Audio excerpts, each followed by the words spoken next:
One of the inmates, Hugh, gave you some advice, didn't he, on how to, Yes. to cope with your time in there. And what was it he said?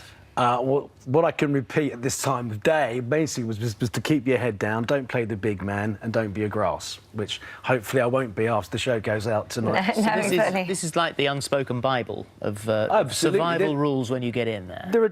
Wherever prison I've been to, whether it be in the Congo, El Salvador, the United States, or in Barlinnie, there are two rules and two orders. There's the rule and order of the prison officers and the governor, and the unofficial rule of the prisoners. Now, you fall out with the prison officers, you may go to segregation, you may lose your chocolate and your sweets and your TV and your recreation. You fall out with the prisoners and then your life becomes a nightmare. And we try to look at all those things in a 43-minute film. I know, not enough time. And one of the big things on the show is talking about smuggling contraband into prison, which is big business, and something called banking. Banking, yes. I mean, how far do we want to go into that? Somebody banked a knife that long. And listen, banking is... I walked in, I had to go into the prison as a prisoner, so I had to strip, and you turn around and then you sit on a plastic commode that kind of looks for metal objects, but it can't detect some unmetal objects. So that's why a lot of the drugs come in that way.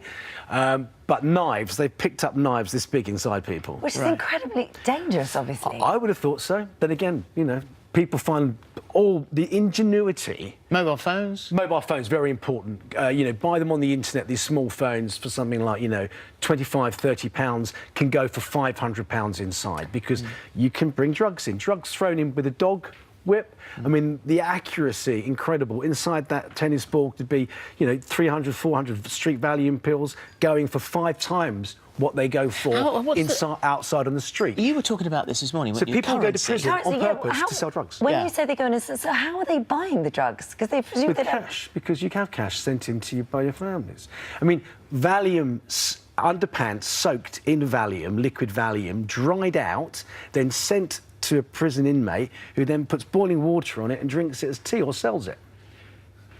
The ingenuity is incredible. Human beings are quite fascinating things, and there's some of the things that we touch on in the documentary. And a third of inmates, once they're released from prison, have drugs in their system. So something like this is a random test that's been going on across Scotland, but I don't see why it'd be any different from any other part of the UK. So around 76% prove positive for illegal drugs on the way in, and a third prove positive for illegal drugs on the way out. And our biggest problem, guys, are these short sentences. So I'm meeting people that have served life sentences, but in 6-month stretches. Yeah. So there's no time for rehabilitation. No. They just see going to prison as a rite of passage. And we have to change why that's happening. We have to look at why that's happening. Well, you've got one inmate who committed murder and was sentenced to 12 years. He's still there after 18 years because of the drug issue. Well, he went in as a person with a drink problem.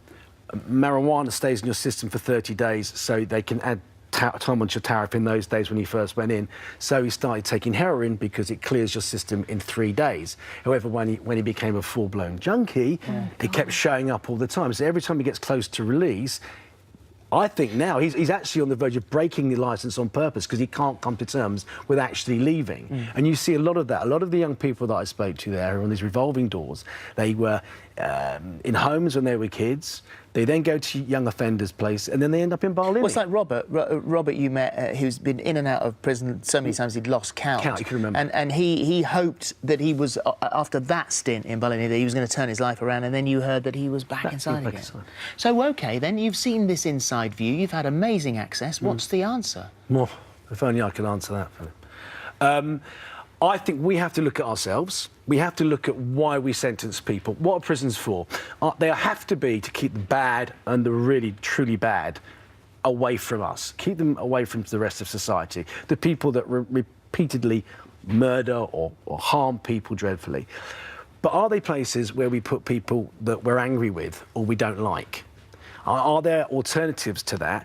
And I'm just the same as anybody else. Do I want someone who I know who's been a burglar, a repeat burglar, working in my house or cutting my lawn, and I have to change my headspace about that and say, look, if I don't do that, if I don't allow him to start doing something legitimate, he'll probably go and do something, you know, wrong. So we have to change the way that we look upon people who have been to prison. Well, and that's a hard one, but I think we have to, because £36,000 to keep someone in prison for a year, and that is far more than a young prison officer gets paid. Yeah.